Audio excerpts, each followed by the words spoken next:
¿Qué tal? Hola, buenas tardes, bienvenidos a esta nueva charla. Es una plática bastante interesante y la verdad es que estoy muy emocionado porque voy a platicar con un cuate de hace muchos años que nos conocimos por unas circunstancias muy chistosas y que convivimos bastante y la verdad es que nos llevamos muy bien. Y el día de hoy, como lo estábamos viendo en el banner hace ratito, vamos a platicar de jardines botánicos. ¿Cuál es la importancia de los jardines botánicos? ¿De qué nos sirven? ¿Por qué hay? ¿Cuántos hay? ¿Cómo son? Etcétera. Ve pensando tus dudas porque nuestro especialista Marcos Vinagrillo nos va a platicar de su experiencia de alrededor de 10 años trabajando en jardines botánicos y nos va a decir de qué se tratan estos. No solo son lugares para ir a pasar el rato, puedes ir a leer, puedes ir a descansar o simplemente a conocer nuevas especies que hay en estos jardines botánicos, en estos lugares dedicados a no solo a la recreación, sino también a la ciencia. Y para eso está Marcos con nosotros. Marcos, ¿ya estás listo? ¿Cómo andas? Claro que sí, ¿qué tal? ¿Cómo Hola, estás, hola a Marcos? todos. ¿Cómo te Muy va? bien, excelente aquí en mi jardincito botánico personal, Eso en la veo. azotea de mi casa. Qué chido. Oye, pues mira, te invité a esta plática para precisamente eso, ¿no? Yo te decía cuando empezamos a armar este guión, de que no sabemos muchas personas que existen en nuestras ciudades jardines botánicos y si existen y si sabemos que existen, ¿para qué son, no? Por ejemplo, acá hay uno en Mérida que está al lado de una iglesia y se llama el Jardín Botánico de la Ermita, pero pues la gente piensa que es terreno de la iglesia y que no se puede ni entrar o simplemente son como un jardín para pasar el rato, ¿no? O para grabar novelas, de hecho. Entonces, pues para eso te invité para que nos digas desde el punto científico y el punto ambiental cuál es la importancia de los jardines botánicos y, en fin, todo lo que tú nos quieras comentar de tu amplia experiencia de estos lugares. De entrada, ¿qué es un jardín botánico?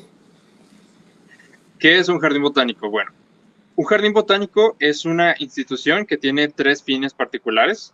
El ¿Sí? primero es la investigación, el segundo es la educación y el tercero es la conservación. Y todo gira en torno a una colección viva de plantas y esta colección tiene que estar documentada. Es decir, que hay una base de datos donde yo puedo acceder y preguntarles, bueno, este jardín que tiene, y de esa manera darle formalidad al asunto. Pero Ujú. en general todos los jardines tienen que cumplir estas tres premisas, unos más, unos menos, hay quienes se enfocan más a una que a otra, pero en general todos generan conservación, generan investigación y generan educación ambiental. Ok. Son como las tres premisas de los jardines. Ok, conservación, educación y Investigación. investigación. Conservación, educación e investigación. Esas son las tres. En torno a la flora. Aunque, bueno, originalmente los jardines botánicos, como dice la palabra, estaban más enfocados a la flora. Actualmente este concepto ya se está desplazando hacia más bien un movimiento ecosistémico. Son instituciones que Ok. no conservan solamente las especies de flora per se, sino que toda la microbiota, la micobiota, que es la de los hongos, la fauna, y todo lo demás que está ahí en interacción con la flora es parte de la colección, de la investigación y de la educación que hace el jardín Botánico. Oh, creo que tuvimos algún problema ahí. botánico. Ahí. Entonces, la Está fallando un primera poco internet. idea que quizá tendría colección. Ok. ¿Estamos? Bueno, que Sí, si bien está enfocado a la flora, es todo el ecosistema. ok, de hecho, te iba a comentar y en un momento te interrumpí, se está fallando tu internet, pero lo que estás diciendo es que no es únicamente la planta como tal que nosotros tenemos en nuestras casas, sino que todo lo que interviene, es decir, la cadena ecológica o la ecología de todos los organismos como hormigas, aves, iguanos, o sea, en general todo que también permite que el jardín pueda vivir sano, ¿no? Porque si solo tenemos la planta, pues no va a funcionar tal cual, ¿no? Digamos que no tanto así. Los primeros jardines sí estaban enfocados, los jardines en términos occidentales, estamos hablando de ya el reconocimiento de la ciencia botánica como tal. No estoy Ujú. hablando de los jardines prehispánicos, por ejemplo, los egipcios, que seguro tenían preceptos distintos, pero los Claro. jardines, los primeros que surgen van a un enfoque florístico intensivo, ¿no? De saber primero qué hay en el mundo, porque no se sabía, y después para qué sirve. Estos serían como los dos motores para la existencia de los primeros jardines botánicos y que después van cambiando. Actualmente este enfoque es lo que te digo, se ha desplazado un poco. Por ejemplo, los jardines más antiguos como el Kew, el Jardín Botánico de Inglaterra, este famosísimo, pues tiene una colección de todo el mundo. Pero actualmente los pequeños esfuerzos o los jardines, y yo creo que los jardines que van a seguir apareciendo en el planeta, van a estar enfocados a la conservación in situ de especies endémicas a pequeña escala, es decir, que sea el ecosistema completo, la flora de ese lugar con su fauna asociada, con sus hongos asociados, esa sea lo que se esté estudiando, lo que se esté conservando. Los jardines botánicos son un tipo de museo basado en una colección viva, que en este caso comparte con los acuarios y los zoológicos, ¿no? ¿Con los qué, perdón? Sin embargo, acuarios y zoológicos. Ah, ok, ya.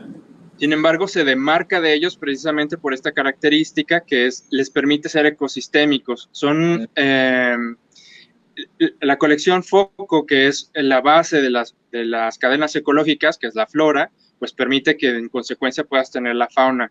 De entrada, los insectos y las aves, y después hay jardines donde sí hay incluso flujo de mamíferos grandes como jaguares, pumas y demás. Fíjate que aquí en el Jardín Botánico del Sisi, el Roger Arellana, creo que es. Orellana. Sí, nos platicaron la otra vez que fuimos, antes de que pasara todo esto de la pandemia, obviamente, que de repente hay venados por ahí, algunos pequeños felinos, pero la verdad es que sí caminamos un poco. Bueno, sí caminamos bastante, pero no nos explicamos que en un espacio que está en medio de la ciudad completamente, es un islote, es un oasis en la ciudad, haya todavía esos animales, ¿no? No sé si los introducen o existieron ahí en el momento de construir el CICI, el Centro de Investigación. Fíjate, el del Sisi en particular, sí tuve la oportunidad de visitarlo y como dices, pues es un islote natural en medio de la ciudad. Este jardín en particular, no sé qué tan vinculado esté, pero es sorprendente a veces la cantidad de especies que logran esquivar, digamos, los muros que la ciudad les impone y tienen un flujo. No te podría decir si ese en particular tiene avistamientos de fauna, porque no he trabajado directamente con ellos, pero seguramente que de aves y de entomofauna, es decir, insectos, arácnidos y demás, seguro que sí tiene mucho. Sí, ya sé. Oye, entonces me estabas diciendo que están dedicados a la conservación y que van de la mano con los acuarios y con los zoológicos, pero que se diferencian de estos porque están como en una parte, en una cadena de ecosistema, ¿no? Al fin y al cabo es un ecosistema, el jardín. Entonces, es válido decir que en los jardines botánicos se pueden llevar especies que están en peligro de extinción, como por ejemplo aquí la palma cuca, haz de cuenta algunas orquídeas, etcétera, para que las vayan reproduciendo dentro de los jardines botánicos.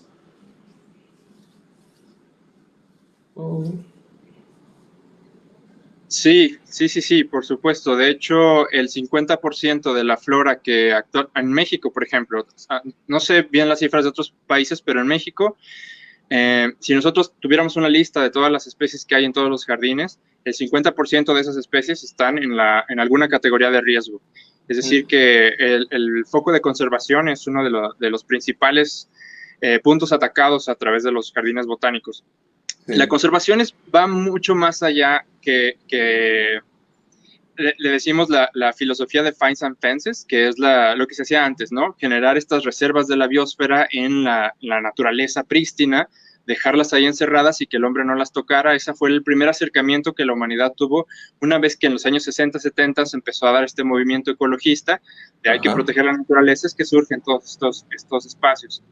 Pero la conservación entendida actualmente va más allá de eso, encerrar a la naturaleza y destruir lo demás, sino de tener una relación sustentable con ella, es decir, entender los procesos que ocurren en los ecosistemas y entender los procesos que necesitamos o que ocurren en las sociedades humanas y ver de qué manera se pueden conectar. Los jardines botánicos son una ventana a evidenciar esos procesos. Es como tú abres la llave de tu cocina y te sale agua, ¿no?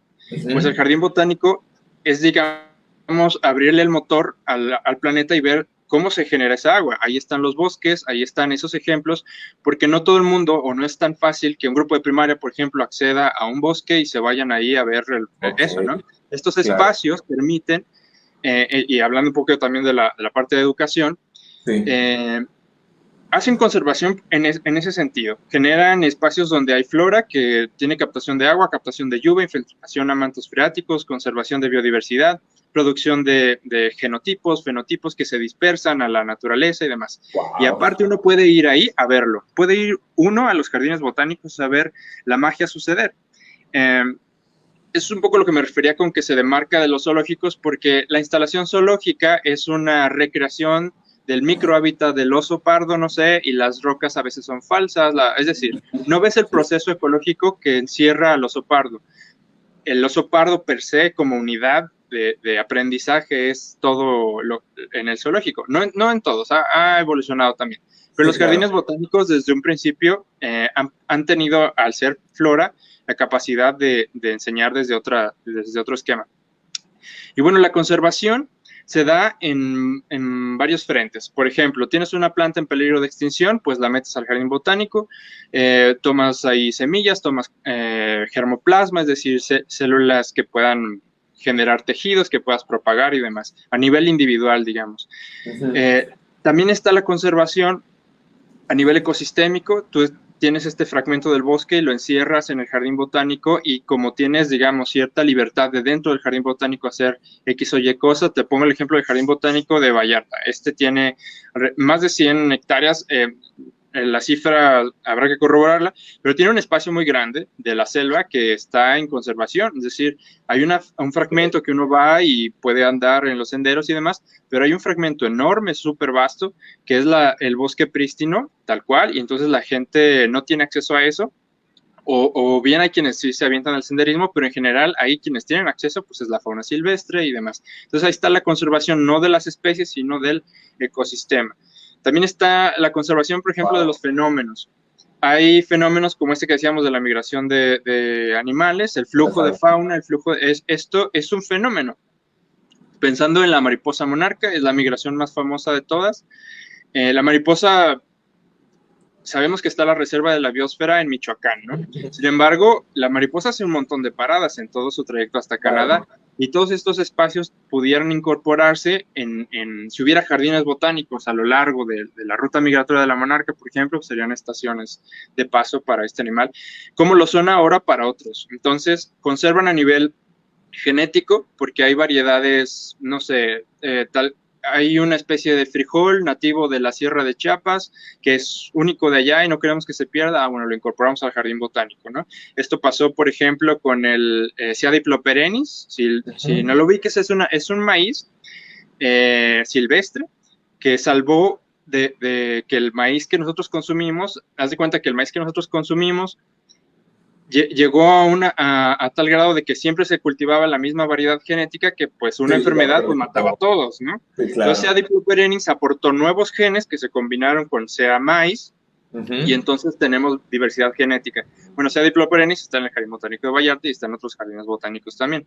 Entonces hay conservación a nivel genético, hay conservación a nivel específico, hay conservación a nivel ecosistémico y hay conservación a nivel fenomenológico, que es como lo de las migraciones y demás. Y por supuesto, dentro de toda esta parte de las conservaciones específicas que estás hablando, entra ya la investigación, porque para poder desarrollar todos los genotipos y empezar a trabajar con genética de las plantas, pues ya entramos a la parte de la investigación, ¿no? Que eso ya es donde entrarían, bueno, quienes trabajan en un jardín botánico.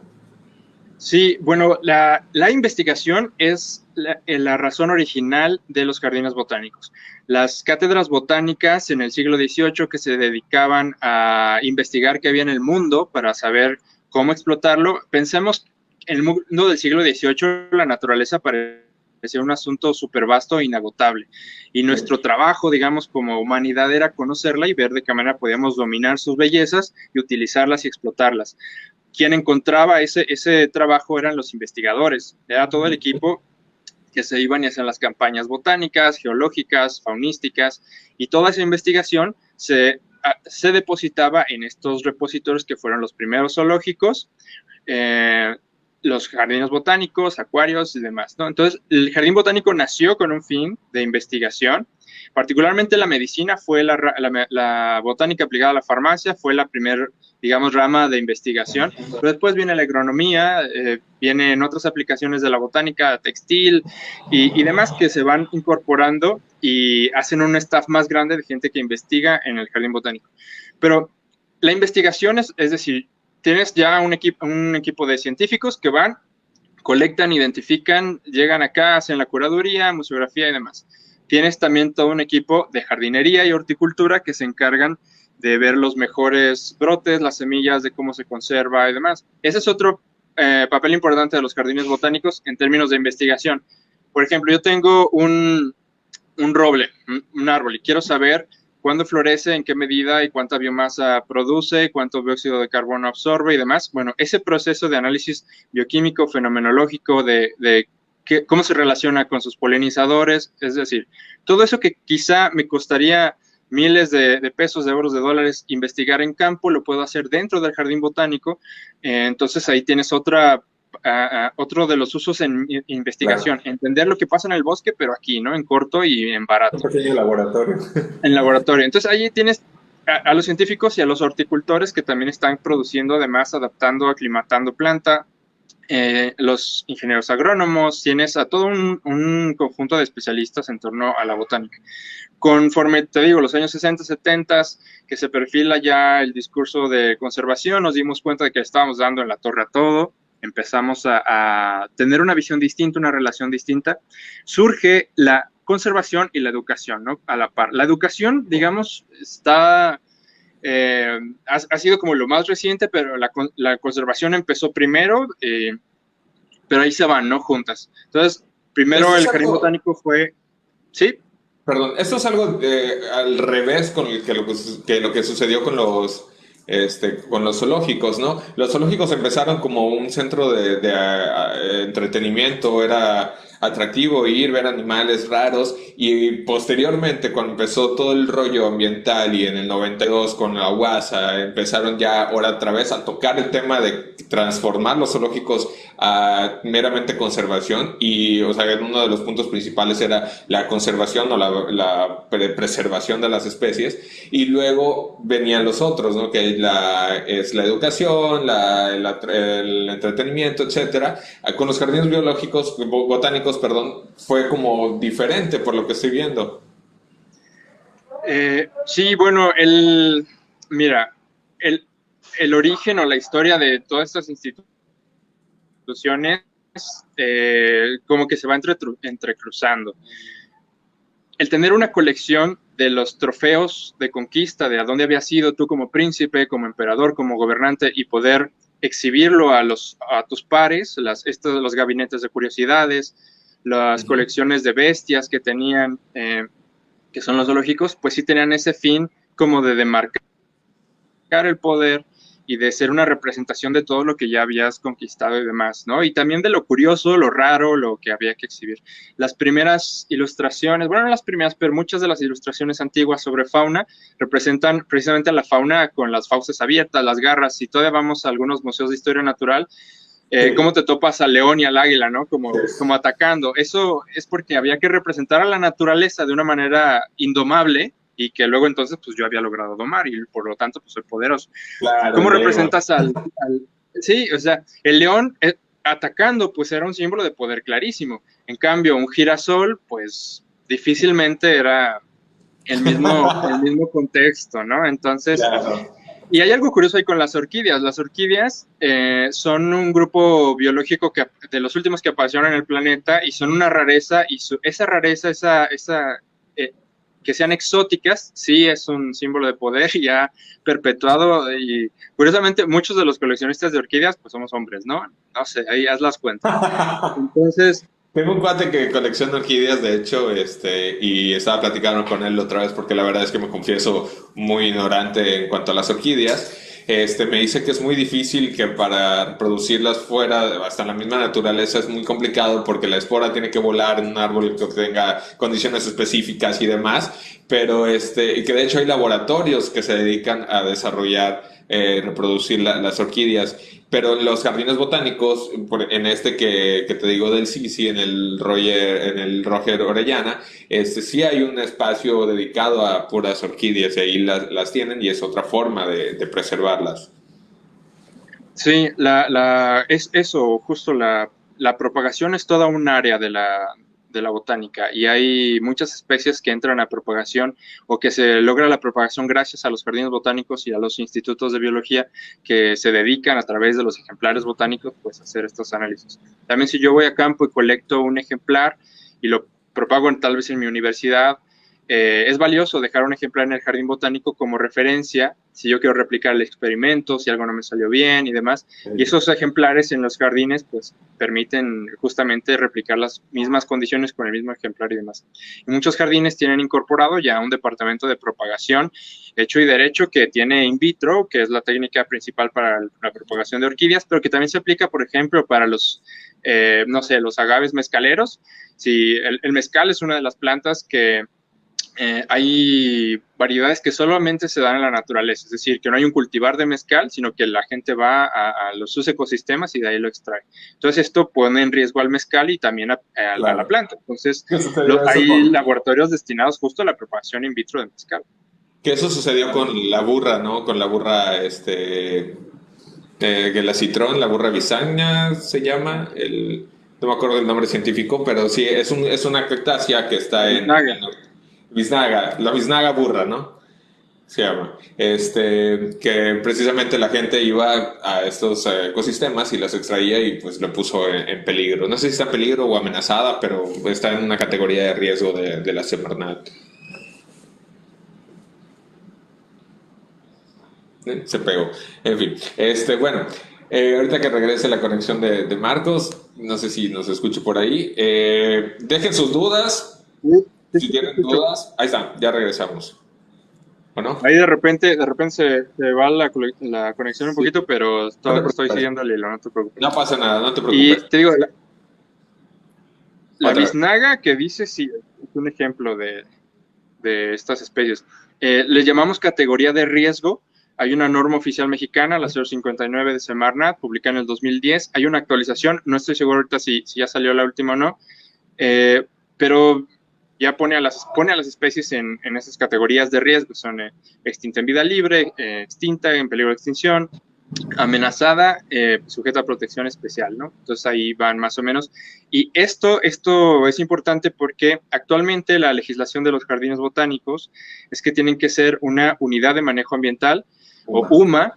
El nombre largo es Unidad para la Conservación y Uso Sustentable de la Vida Silvestre, pero pues entre cuates le decimos las UMA, ¿no? Digamos que es el formato legal que te permite a ti, si alguien tiene la duda de, oye, yo quiero hacer un jardín botánico, ¿qué tengo que hacer? Bueno, pues lo primero es que tienes que tener un predio que sea legal, tuyo y todo, y entonces lo das de alta como UMA. Pero para darla de alta como UMA tienes que incorporar en tu listado de especies, es decir, la UMA va a comerciar con especies. Vas a sacarle dinero a las especies de dos opciones: que las vayan a ver, no extractivo, o que las vayan a colectar, extractivo, ¿no? A cazar, a tomar muestras, demás. Entonces, estas especies tienen que estar en la norma oficial mexicana 059 para poder incorporarse a una UMA. Entonces, esto también, digamos que obliga a que si un jardín quiere ser una UMA, para poder extraer dinero de este recurso natural, pues tiene que incorporar especies en peligro de extinción. Digamos que es un acierto y desacierto de la legislación mexicana, porque se centra en la especie, cuando lo que tenemos que conservar son ecosistemas. Entonces, si yo me pongo a conservar la especie X, pero no tengo una visión ecosistémica del asunto, esto nos lleva a regresar en los pasos de lo que habíamos estado hablando, ¿no? Ya no se trata de... No se están extinguiendo las especies, eso hay que quedar claro. Se están extinguiendo los ecosistemas. Se están extinguiendo los ecosistemas. Claro. Sí. Hay que pensar en grande.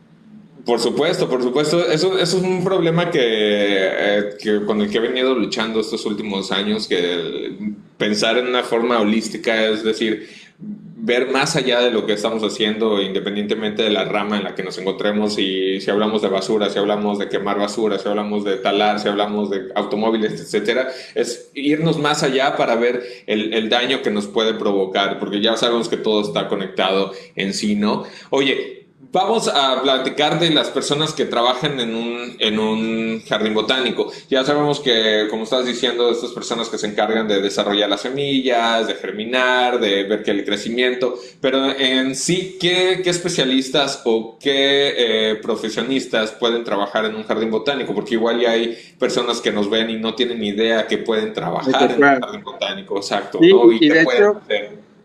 es una excelente pregunta porque en mi experiencia en jardines botánicos nosotros hemos querido sobre todo que se acerquen a nosotros otras profesiones además de los biólogos. De entrada te Claro. diría la obvia, que son los biólogos y los agrónomos, y que atacan, digamos, la parte de la investigación neta de la botánica. Ujú. Pero dentro de la misma biología hay muchos zoólogos o especialistas en otros grupos biológicos que no se acercan a los jardines botánicos cuando ahí realmente hay una riqueza de artropofauna, de mastofauna, de avifauna que podrían también estar investigando. Entonces tenemos a la rama de las ciencias naturales, todos los investigadores de este tipo. En otro caso, por ejemplo, los jardines botánicos, quieras o no, y aunque estén en un espacio original de in situ, es decir, la flora nativa, de todos modos, siempre se batalla con el agua. Entonces tenemos que diseñar nuevos sistemas hidráulicos, entonces ingenieros hidráulicos, arquitectos que piensen de manera más amplia cómo se diseñan las escalinatas, cómo accede un niño en silla de ruedas a una exhibición de 2 hectáreas, ¿no? Eso Ah, es, no le toca al biólogo, le toca al claro. arquitecto, al paisajista. Los paisajistas pues tienen que diseñar de qué manera esa flora se va a representar y que sea accesible visualmente, estética y demás, ¿no? Tenemos todas las áreas de educación, educadores ambientales, traductores, porque a veces se necesita que estén en más de un idioma. Está diseño gráfico, es súper importante. Yo creo que diseño gráfico es una de las áreas más valiosas que tenemos en los jardines botánicos porque producen, toda la educación ambiental se traduce en gráficos, ¿no? Se traduce en pósters, se traduce en carteles, se traduce ahora en redes sociales, en plots, en cosas de Facebook, de Instagram, de Twitter, hasta en TikTok, ¿no? Entonces, todas estas habilidades Sí, son súper importantes para que el Jardín Botánico se mantenga relevante como institución y en comunicación con las nuevas generaciones y demás, ¿no? claro. Eh, tenemos, te digo, el personal de jardinería y limpieza, mantenimiento, que es obviamente la base, los que siempre están ahí al tiro, los horticultores que están mejorando las exhibiciones y revisando la salud de la vegetación. Se necesita, a final de cuentas, el jardín botánico es un esquema de negocios, o debe de serlo, debe de pensar así, porque la sustentabilidad tiene muy marcado tanto el ambiente y la sociedad como la parte económica. Ujú, Y que no se pueda mantener, que esté dependiendo siempre del gobierno o de la universidad, puede claro. llevar al fracaso de cualquier empresa. Esto también es poco obvio, pero no tanto así cuando nosotros buscamos gente de servicio social. En mi experiencia nunca se nos han acercado administradores, administración de empresas, administración turística. Nosotros nos hemos acercado a ellos porque realmente es una necesidad imperativa de los jardines botánicos el generar dinero a través de los festivales, a través de las entradas, o sea, ¿cuánto cuesta la entrada a un jardín botánico? ¿Cómo lo decido? Pues a través de un administrador de empresas, de un licenciado en turismo, pues yo podría tener una precisión, ¿no? ¿De qué manera, qué necesito ofrecer al turismo si mi jardín botánico está en un pueblo en crecimiento? Bueno, pues un licenciado en turismo es la persona indicada. Y muchas veces esto, al menos en México, se ha dado a través de los biólogos, que tenemos que entrarle a todas las áreas cuando no nos toca. Ojalá hubiera Ya te creo. tenido otros colegas de otras áreas, habría sido más enriquecedora la experiencia del trabajo, pero también yo estuve en un jardín botánico cuya directora era arquitecta y eso, por ejemplo, hizo una diferencia muy grande. Los materiales de la región, las técnicas de construcción y todo lo que se utilizaba eran ideas de ella. Realmente uno llega como biólogo a su área, pero todas las demás áreas son importantes. Parecía que un jardín botánico realmente se limita a las ciencias naturales, pero no, Claro. es amplísimo. Sí, eso es una batalla que todos tienen cuando escogen su carrera, ¿no? Por ejemplo, si escoges contabilidad, piensas que vas a estar encerrado en un despacho contable o en una empresa cuando no necesariamente tiene que ser así, ¿no? Yo conozco hay un personaje en Twitter y en Instagram que es arquitecto, pero se dedica a hacer puros proyectos ecológicos, ¿no? Completamente ambientales, todo su base es en plantas, cómo hacer ese espacio más fresco, sin intervención tanto de mucho cemento, etcétera, de una manera bastante ecológica, y creo que eso es la parte en la que nos puede beneficiar tener, como dices, muchísimas ramas trabajando en una misma finalidad, que al fin y al cabo es una interdisciplinariedad, ¿no? Es curioso lo que estabas mencionando de los diseñadores gráficos, porque estoy preparando un video de zoológicos, ahí va el spoiler, ahí va a salir más adelante un video de zoológicos, hablamos de lo bueno, lo malo y pues una posición bastante neutral de los zoológicos para no entrar en controversia, y me puse a leer una tesis de un licenciado en comunicación que hablaba precisamente de esto, ¿no? De cómo transmitir el conocimiento o todo el conocimiento de lo que tiene el zoológico, y que no solo sea un centro para ir a tomar fotos y a ver animales nada más, sino esa ciencia de cómo transmitir, de cómo enseñar, de cómo hacer que la gente se vaya con conocimiento, es la más importante, como estás diciendo tú. Todos los diseñadores gráficos que tienen que ir a la mano con las nuevas generaciones, cambiando de las redes sociales, hasta la forma en que nosotros visualizamos el conocimiento. Pues ahorita, a ver, por ejemplo, todo el mundo le hace caso a Pictoline, ¿no? Ahorita ya todos leemos cosas o noticias por medio de Pictoline, cuando antes era tu formato de tabloide en tu periódico. Y eso está muy chido porque te permite ampliar bueno, tienes un abanico de posibilidades de dónde trabajar tú como profesionista, independientemente de la rama. Así es, y fíjate que ahorita no los mencioné, pero otro grupo de personas involucradas o que podrían encontrar en los jardines botánicos un verdadero espacio para desarrollarse profesionalmente son las humanidades y las artes. El jardín botánico tiene un elemento sí o sí estético. Al final de cuentas es una representación de la naturaleza pensada en un esquema estético, sea bueno, sea malo, pero es estético. Y eso, ahí un poquito lo mencioné con el paisajismo, pero a la vez es un espacio que potencia todo otro tipo de experiencias. Como divulgador de la ciencia te diría que todos los ejemplos que me vienen a la mente de ejercicios de ciencia comunicada han sido a través de las artes o del deporte.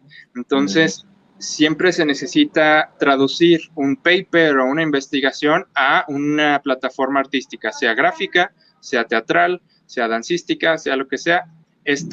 Digamos que es la forma como las personas terminan dialogando con la ciencia a través del arte. Yo lo veo como un flujo, como una especie de elemento lubricante entre el diálogo de la ciencia con la cotidianidad. Claro. También la expresión artística o el goce artístico, el goce estético que dan los jardines botánicos es un elemento crucial. En ningún otro espacio, en ningún otro museo tienes la capacidad de hacer tantas cosas como en un jardín botánico. Tú a un jardín botánico puedes ir a tomar una clase de acuarela, o tú solito llevar tus cosas, sentarte ahí en el jardín y ponerte a pintar. Sí, y eso claro. es súper valioso, ponerse a leer, ponerse a lo que sea. Exhibiciones, teatro, cine, danza dentro del jardín botánico son cosas fantásticas, y eso, te digo, potencia todo lo que se puede hacer con la misma flora. Y por otro lado, lo que te decía son las humanidades. Los sociólogos y los antropólogos, gracias a ellos son que nos podemos acercar a las comunidades. Te decía, hay jardines botánicos, aquellos que están enclavados en una sociedad turística como el de San Miguel de Allende, el de Vallarta, el bla, bla, que, digamos, la tienen fácil en términos de públicos y de ser relevantes para su comunidad, que es turística y que tiene una cultura de ir a visitar las cosas y valorar lo que hay en lo local. Entre comillas, claro. Claro. Pero hay otros jardines botánicos, y tuve la experiencia en Cuetzalan del Progreso, es un pueblo mágico y tiene una vocación turística. Y por lo tanto el turista nacional va por su cuenta y no hay mucha necesidad, digamos, de campaña de marketing, que sí la hay, pero no la hay tanta como, por ejemplo, con las comunidades de la sierra. Entonces, ¿cómo hacer que una instalación, que es una empresa, que es privada, que es de lo que ven en el monte, como nos decían ellos, sea relevante para la gente en alta marginación, en un pueblo que está a no sé cuántos kilómetros del jardín botánico? Entonces, hay que cuestionarse, ¿debería ser relevante? Y en lo primero que se nos venía a la mente era que sí, porque al final de cuentas, como dijimos, el jardín botánico surgió para investigar, pero con los nuevos entendimientos del cómo nos relacionamos con el planeta, los jardines botánicos ahora también tienen un papel en la conservación y en la educación. Y el planeta no se va a conservar en esas 100 hectáreas, en esas 2 hectáreas de jardín botánico. Se tiene que conservar en los bosques originales, tienen que estar en los ecosistemas originales. ¿Y quiénes están en esos ecosistemas? Pues hay que ir a ver quiénes los habitan y cómo los usan. Esa es la relevancia que ahora tienen los jardines botánicos. En Cuetzalan, te digo, en este ejemplo, nosotros nos íbamos a la Sierra Norte a ver las diferentes comunidades y en su idioma y en lo que sea, acercarnos y ver, bueno, qué cultivan, qué plagas tienen, qué flores tienen, qué especies hay aquí que no hay en el jardín, qué no han visto, bla, bla, bla, e intentar acercarse con ellos de 1000 formas. Hicimos festivales, campañas de cine, campañas de adopción, hasta campañas de atención médica para las mujeres indígenas que pareciera que no nos tocaba, pero en el momento en que una institución quiere ser socialmente relevante, hay que preguntarle a la sociedad qué es relevante. Si la gente se está muriendo de cáncer cervicuterino, pues hay que hacer algo respecto al cáncer cervicuterino, ¿no? Especialmente en estos sistemas donde quizá no hay un hospital, no hay otra cosa, el jardín botánico puede, y los museos, los zoológicos y demás, tienen la decisión, a final de cuentas, como cualquier empresa, un restaurante, lo que sea, puede decidir hacer algo al respecto o no. Nosotros nos vinculamos, por ejemplo, con los restaurantes en una campaña de no comprar fauna silvestre que fuera de manera ilegal, porque pues la gente va a un pueblo mágico, ve la naturaleza fantástica, y la naturaleza... Sí, exacto. Sí, estamos en una lógica capitalista donde la naturaleza es un souvenir. Entonces vamos a estos pueblos y la vemos como un souvenir. ¿Y por qué no me la voy a llevar si toda la vida me he llevado una planta, me he comprado esto, me he comprado lo otro? Y que allá en Mérida, tú sabes, los escarabajos, estos, no me acuerdo cómo se llaman, que les ponen joyas. Eso es hacer de un maques, exacto, es hacer de un elemento que tiene... Exacto, Makesh, ellos, pues los vemos como un souvenir y pues van y se mueren y ni al caso, ¿no? Entonces, en Cuetzalan lo que hicimos fue una campaña donde a través de, fíjate, el Jardín Botánico fue a la UAM, a la Universidad Autónoma de México, con la carrera de diseño gráfico. Y con los diseñadores gráficos les dijimos, mira, somos una asociación civil, tenemos esta intención de reducir el consumo de flora y fauna silvestre. Y ellos lo que hicieron fueron una serie de carteles preciosos, y los carteles tuvimos un patrocinador que era una imprenta, imprimió todos los carteles gratis, y esos carteles se regalaban a los hoteles y a los restaurantes y se ponían en plazas, pero eran carteles estéticos que quieres ver mientras estás comiendo, no algo ahí chungo, claro, sino un cartel bonito que dijera, bueno, con la información exacta y necesaria para, bueno, ¿qué debo hacer? Y que tú de alguna manera te reflexione en, a ver, bueno, yo me quería comprar esta orquídea, pero estoy viendo pues que son ilegales. Igual es algo que no sabía, porque digamos que la ley no perdona a la ignorancia, ¿no? Pero entonces hay que ver de qué manera vamos a hacer que la gente se entere que no deben comprar aves, que no deben comprar orquídeas, que no deben comprar esto con lo otro y así, ¿no? Entonces, fíjate cómo se articula a través del Jardín Botánico una campaña que vincula a la universidad y el sistema de restaurantes y hoteles de un pueblo mágico para la conservación de las aves, ¿no? Entonces, el papel de un jardín botánico ya fue más allá, y aquí yo como biólogo estuve involucrado, pero están involucrados otro tipo de personas, ¿no?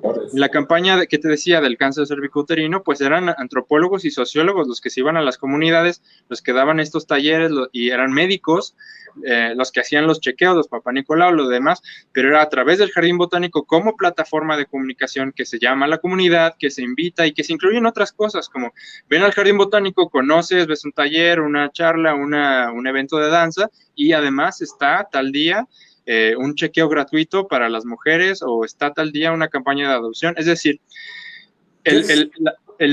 uno tiene carta abierta para hacer 1000 cosas. ¿Qué es lo que le está faltando a los jardines botánicos? Porque sí trabajan muchísimo, tienen muchas cosas, muchas actividades, como estás mencionando, y que seguramente nosotros, si nos metemos a las páginas, bueno, unos meses atrás nos metemos a las páginas de esos jardines, vamos a encontrar una infinidad de actividades como las que estás mencionando. Pero ¿qué es lo que les falta como empresa a un jardín botánico para seguir difundiendo su labor, para seguir invitando a las personas? Es falta de interés social o es falta de una buena campaña? O porque no creo que ocurra únicamente allá en Guadalajara o aquí en Mérida, sino supongo que es algo general en todos los jardines botánicos, que las personas simplemente, como decía al principio, no saben que hay jardines botánicos en su ciudad y si saben que hay, pues ni saben para qué sirven ni qué tienen, y solo creen que es un jardín y que solo van a ver moscos y no saben cuál es la importancia real de un jardín botánico dentro de nuestra vida común y humana, porque al fin y al cabo nosotros solo vemos plazas, autos y cafés y demás, pero no sabemos qué es lo que hay detrás que nos permite tener todos esos lujos. Entonces, ¿qué es lo que le hace falta a un jardín botánico para eso? Para acercarse a la gente, como mencionas. Eh, bueno, al final de cuentas, un jardín botánico es ya dijimos, demarcándolo un poco de la parte romántica de que tiene un montón de flores, pues es una empresa y como una empresa tiene que tener una estrategia de negocios. También es una industria cultural, eso significa que tiene que ofrecer un conjunto de actividades que sean de interés. Estamos compitiendo, los museos en general, competimos con otras industrias culturales como el cine. Vamos a ponerse en un esquema fuera de la pandemia, porque ahorita es como un paréntesis de todo eso, ¿no? Sí. Pero imaginemos un mundo sin pandemia donde existe el cine. ¿Cómo va a competir una visita al zoológico o al jardín botánico o al acuario con la nueva película de Spider-Man o de quien seas, ¿no? Entonces, ahí es donde, es que esto es real, o sea, no se trata de que por ir a una eres menos. Sí, claro, esto a final de cuentas, es un fenómeno cultural, es una oferta cultural que tú tienes y por la cual decides. Quizá la experiencia completa de ir al cine es mucho más satisfactoria porque, para empezar, es organoléptica, ¿no? Todo lo que te comes y las palomitas y demás. Lo visual, que somos visuales y demás, y la comodidad de que está aquí, es decir, hay un montón de cosas con las cuales compite el jardín botánico y de eso no se puede demarcar más que haciendo nuevas ofertas. Por ejemplo, lo que decíamos, conciertos, festivales, exhibiciones temporales de plantas de X o Y o de esculturas, no sé, actividades, siempre es mantenerse vivo, hacer actividades. Todo esto obviamente a través de campañas de comunicación, de marketing, de involucrarse también en los problemas sociales, ¿no? Los problemas actuales, quise decir. ¿Qué está pasando ahorita en el mundo? Bueno, ¿y qué dice el Jardín Botánico X al respecto? ¿Qué están diciendo? La verdad es que no están diciendo nada, ni los jardines, ni los museos, ni nadie. Entonces, estamos más al tanto de lo que pasa en Cinemex que lo que pasa en otros lados. Hay una ausencia en los medios sociales cotidianos en el día a día. O sea, si queremos acercarnos a la gente de a pie, los que están viviendo sus vidas con sus dificultades, con sus recursos y demás, hay que entender de qué manera se puede involucrar el jardín botánico en ese día a día, en esa cotidianidad. ¿Qué se puede hacer ahí? ¿Por qué no hacemos una Comic Con en el jardín botánico de la UNAM? ¿No? O sea, estaría bien perro. O sea, yo creo que en el afán de mantenerse como la institución prístina, relevante de la gran sociedad botánica del siglo XVIII, ponemos en una casilla de la baja cultura a otros elementos que son de relevancia cultural social actual, como te digo, pues Marvel, no sé, esto estoy hablando quizá muy abiertamente, pero en una campaña pensada de estrategia de comunicación, de entender qué es lo que quieren ahorita, qué es lo que se busca ahorita, pues ya, la vinculación. Y lo otro es que también debemos aceptar que estamos en el antropoceno, una era caracterizada por pues, el humano y sus ciudades. La importancia humana. Y esto pues, hay una desvinculación con la naturaleza. Muchos de nosotros, cuando niños, crecimos, fuimos a acampar o algo, ¿no? Si estos elementos se pierden, pues es más difícil que en una edad más adulta se recuperen. Bueno, la verdad es que no estoy seguro, quizá eso sí se puede hacer, pero lo que se me viene a la mente es que si hay una desvinculación desde la infancia y en consecuencia de lo demás sobre la naturaleza, pues entonces la relación que construimos con ella es distinta. Claro. ¿Qué relación tenemos ahorita con los tigres, por ejemplo, ¿no? Vamos a pensar en un animal clásico de los libros de niños, ¿no? Y que ahora vemos mucha gente tomándose fotos con un tigre. ¿Qué significa el tigre? Ese tigre con el que te tomas fotos a qué significaba el tigre con las fauces y las garras, ¿no? O sea, de un elemento de poder del ecosistema pasa a ser como una mascota acariciable que cualquiera puede tener, ¿no? Entonces, Claro. hay una transformación simbólica de la naturaleza. Los elementos, las orquídeas, los pandas, los tigres, los mosquitos, todos se van cargando de símbolos y esos símbolos evolucionan conforme las sociedades. No es lo mismo un mosquito ahorita que para los cavernícolas, seguramente, ¿no? Entonces, todos los elementos de fauna y flora. Sí, sí, sí. Todo esto es lo que hay que entender desde la comunicación, la producción simbólica, Claro. vaya, y incorporarlo con la parte económica, con la parte de mercado, con la parte social, o sea, es una articulación muy, muy densa. Otra cosa que falta, pues es el apoyo gubernamental, por supuesto. Por supuesto. Cada sexenio, con cada gobernador, los jardines botánicos tienen que volverse a justificar, y todos los museos también. Tenemos que decir, bueno, sí vale la pena que existamos, sí vale por esto, y eso no debería ser, ¿no? Los programas como estos, las instituciones como esta, que ya es obvio la cantidad de beneficios que aportan a la sociedad, no tendrían que estarse justificando en cada sexenio, y tendrían que recibir su apoyo, como dijimos, ¿no? Yo pienso que tienen que tener una economía interna, pero debería haber un apoyo, al menos, por ejemplo, lo legal, que te mencionaba, si una especie no está en peligro de extinción, no entra la UMA. Entonces, todas las especies que no están en peligro de extinción, Sí, si yo quiero hacer un jardín botánico con puras especies que no están en peligro de extinción, aunque ya no haya en el ecosistema, pues no puedo porque no hay legislación para eso, ¿no? Es decir, la legislación está atrasada, esta visión de hay que conservar especies cuando lo que se extinguen son ecosistemas, hay mucho mucha tela que donde cortar.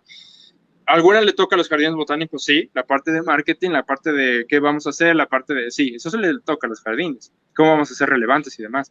Pero hay muchas que no le tocan, la parte de apoyos del gobierno, eso también.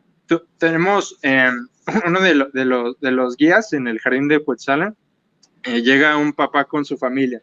Y cuando le dicen que tiene un costo de entrada, costaba 45 pesos en ese entonces, el señor dijo, no, pues no, ¿mandé? Dicen, para ir a ver árboles. Sí, exacto. Entonces, esa actitud, pues también. Y bueno, nuestro guía, que igual no tiene pelos en la lengua, le dijo, seguro se gasta más en unas caguamas. Entonces, que no se gaste lo mismo en una ida enriquecedora para sus niños. Claro. Y el señor, como que con la pena frente a su esposa, entró al jardín botánico, pero al final se fue muy contento y fue muy agradecido. Y ahí fue como que el jardín botánico hizo su parte y dijo, bueno, a ver, sí te estoy dando un costo que quizá es alto para una familia promedio en México turisteando. Puede ser que sea alto, 45 pesos por persona, no lo sé, depende de cada quien. Pero al final de cuentas el Jardín Botánico dio un show que valía la pena, ¿no? Una colección valiosa, una arquitectura valiosa, una experiencia estética valiosa, información valiosa, y que al final de cuentas la persona se vaya con las ganas al menos de recomendarlo, ¿no? Entonces, te digo, es un poco de todo, y ¿qué más? Pues visitarlos, los que nos están oyendo, pues visiten cuando puedan, no solo a los jardines botánicos, también a los museos, las galerías de arte, todo lo demás, que también son otras ofertas culturales que enriquecen nuestra experiencia de vida.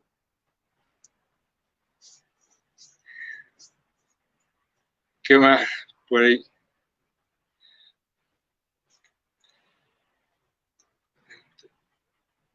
Ya me oyes. Ahí, ya. Ahí. Es lo que te iba a comentar, es que mi perro está ladrando.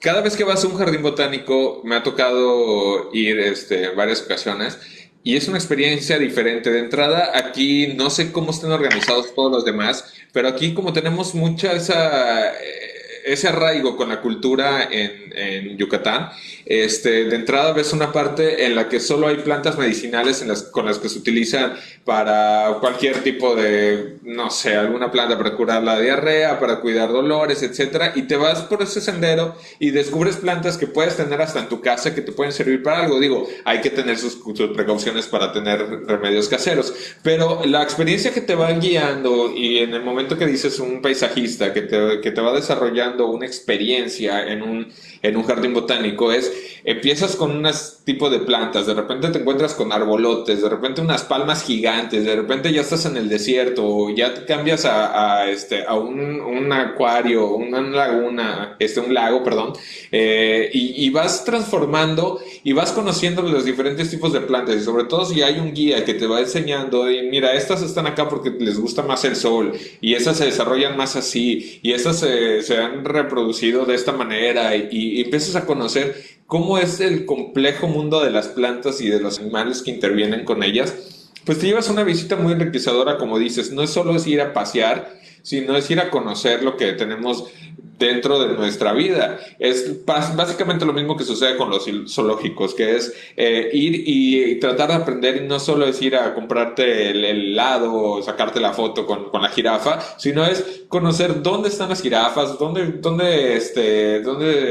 cómo viven, hace cuánto tiempo tardan embarazadas, etcétera. Es ir conociendo poco a poco todos los elementos que son parte de nuestro mundo y parte de nuestra vida, y los jardines botánicos, por supuesto, no se quedan atrás. Te digo, yo ahorita quisiera invitar a las personas que nos están viendo que de entrada que compartan esta plática para que les llegue a más personas esta información, y cuando se pueda, en el momento que ya estemos en el semáforo verde o que ya haya alguna vacuna que nos permita poder salir, digamos, más libres, es que vayan a los jardines botánicos, en donde quiera que estén. Aquí en Mérida tenemos 3, en Guadalajara no sé cuántos haya, pero pues que vayan, ¿no? Es lo que yo podría decirles, hablando de todo lo que estamos escuchando contigo, de todas las experiencias y todo lo que nos puede ofrecer un jardín botánico. De entrada sería, creo que el primer lugar después de la playa al que yo iría.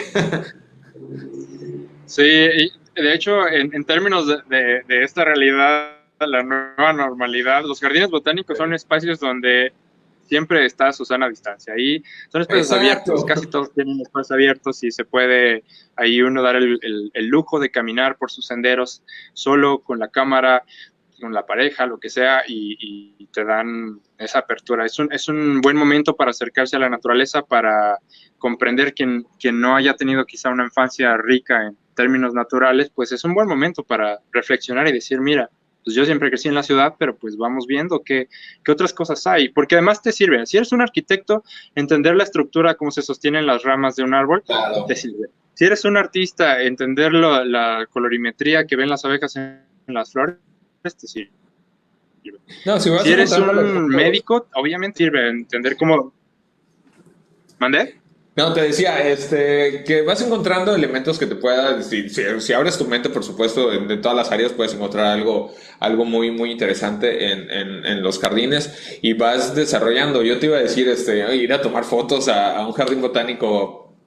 Para mí es como una experiencia increíble, ¿no? Ya sabes que me gusta mucho tomar fotos a las plantas, casi igual que tú. Y es una experiencia, simplemente ir, te relajas. La última vez que fuimos, solo es ir a dar la vuelta y es una experiencia nueva. Si ya te cansaste de las plazas, porque solo vas a gastar dinero o lo que sea, de entrada vas a tener una experiencia muy bonita en un jardín botánico. Vas a conocer plantas que nunca habías visto a lo mejor, o que solo las habías visto en fotos, y además si te llevas un recuerdito, una planta, o pagas algo, vas a saber que ese dinero se está utilizando para la conservación e investigación de un medio ambiente adecuado y sano, ¿no? Sí, que es una especie legal, propagada en condiciones, las mejores condiciones, y que te van a poder guiar y demás.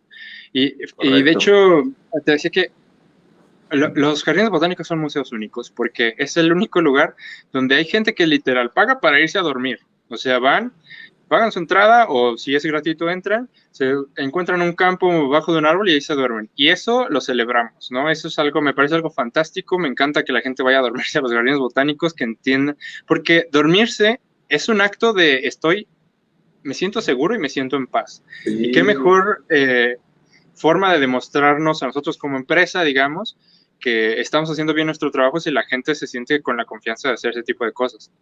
O dejar a sus hijos por una hora o lo que sea, y que en un taller de tintes naturales, no sé, o sea, es muy enriquecedor trabajar en una institución que tiene esa confianza, esa credibilidad, y que además construye conocimiento, espacios para la biodiversidad, etcétera, etcétera. Yo creo que los jardines botánicos son un esquema de institución que no va a acabar, que va a evolucionar y que se va a integrar. Yo pienso que si tenemos si nos damos el permiso de imaginar las ciudades de nuevo, si hay arquitectos por ahí, hay personas que vayan a tomar decisiones, incluyan a la naturaleza en esas decisiones, claro. Incluyan bueno, si voy a hacer este vestido, quiero que sea de unas telas y unos colorantes que dañen lo menos. Si voy a construir esta casa, que al menos tenga una vista al cielo, o ¿sabes?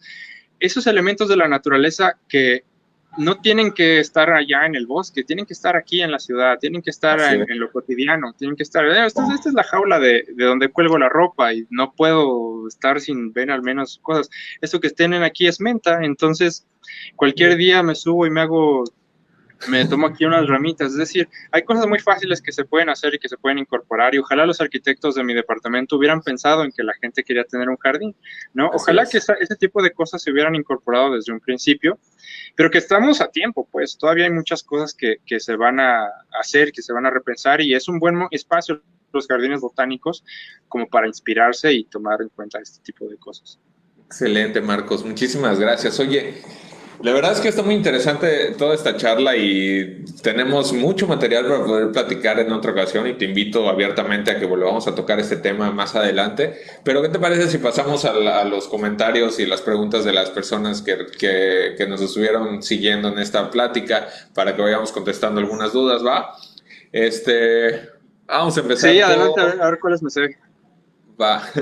Pablo Javier Gómez Cervantes, saludos hermano, ¿es conocido tuyo? Sí, es mi hermano. Está bien.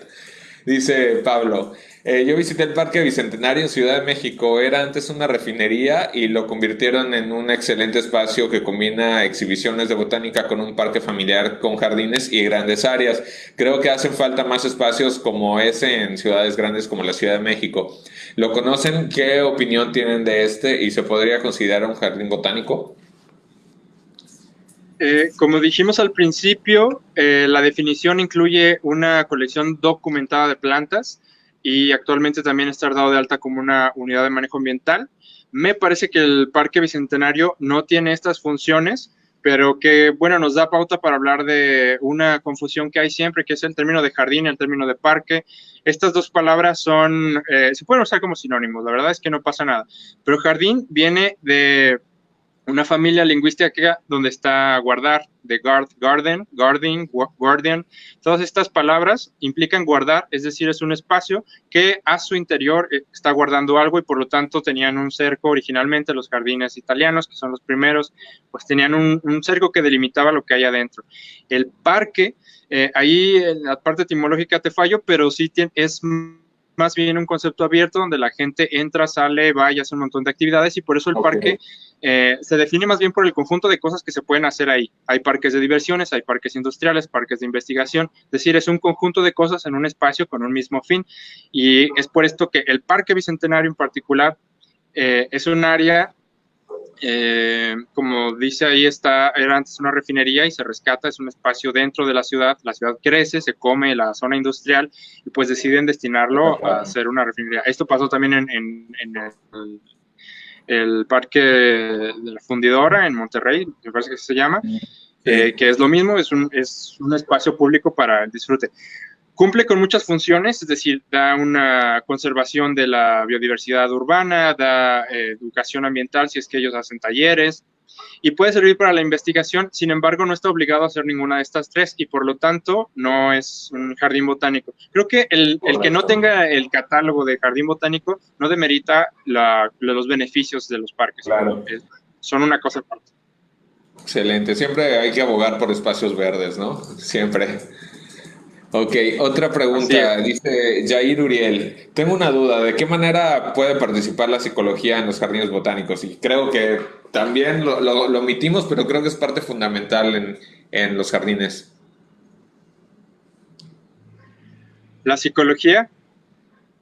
Fíjate que yo en particular no he tenido experiencias con psicólogos dentro de jardines botánicos, pero creo que es algo muy valioso. Lo que sí teníamos era Tenemos un taller que se llamaba Colores de la Naturaleza y es una charla que le dábamos a chicos de secundaria. Entonces íbamos color por color y hablábamos de la psicología del color y de cómo se relacionaba esto con la psicología del color en las flores y los animales y demás. Y vas encontrando una vinculación, ¿no? Y uno de los elementos que sí te puedo decir es que el verde, nosotros en nuestros ancestros primates, una de las teorías es que, pues, y es lógico que nosotros como primates estuviéramos rodeados del color verde. Y el color verde en los estudios médicos resulta que disminuye el ritmo cardíaco. A reserva de investigar bien este tema, no quisiera dar datos sino una fuente fiable, pero tengo entendido que reduce el ritmo cardíaco, es decir, que nos tranquiliza. Adelantándome quizá, si yo fuera psicólogo y tuviera la oportunidad de recetar actividades en lugar de medicinas, pues recetaba visitar espacios abiertos como los jardines botánicos. Creo que es muy buena iniciativa pensar en incluir un tour o un evento que esté vinculado con la psicología dentro de un espacio como este. Creo que es algo que no está, por ejemplo, y me parece algo innovador, que se podría explotar más.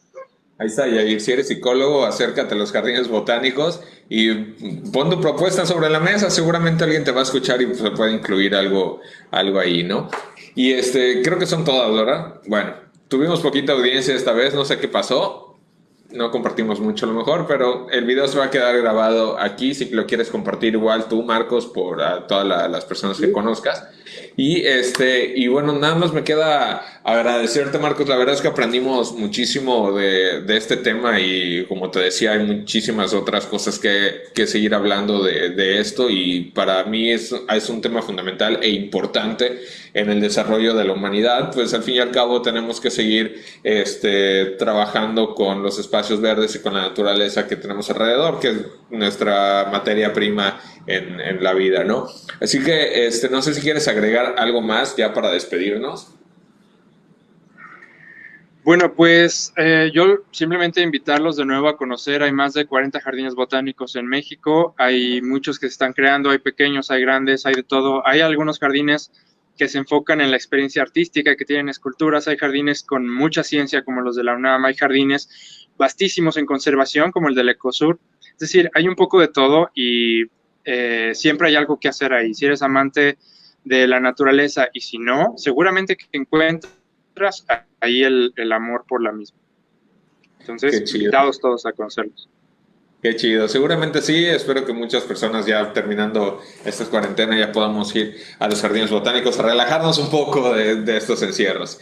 Pues perfecto, Marcos, muchísimas gracias de nuevo y ahí está el video, se va a quedar, si tienen dudas todavía después, pongan ahí los comentarios y sus dudas, yo se las hago llegar a Marcos y él nos va a ayudar a contestarlas más adelante. Ahora sí, pues Marcos, un saludo y un abrazo virtual hasta Guadalajara, espero que te encuentres bien y gracias por compartirnos tu pequeño jardín en tu casa. Muchas gracias a ti y pues ya espero vernos por allá en la península de Yucatán tan hermosa. Aquí tienes tu casa, amigo. Nos vemos. Después, ok. Nos vemos. Ahora sí, muchísimas gracias a todos. Seguimos la próxima, dentro de 2 semanas tenemos otra charla que es de cuidado de la piel y cuidado del medio ambiente con una doctora que es una dermatóloga. Va a estar muy interesante cómo se relaciona nuestro cuidado de la piel con el cuidado del medio ambiente. Así que no se lo pierdan en 15 días en este mismo canal en Favo Plants. Muchísimas gracias por vernos. Hasta la próxima.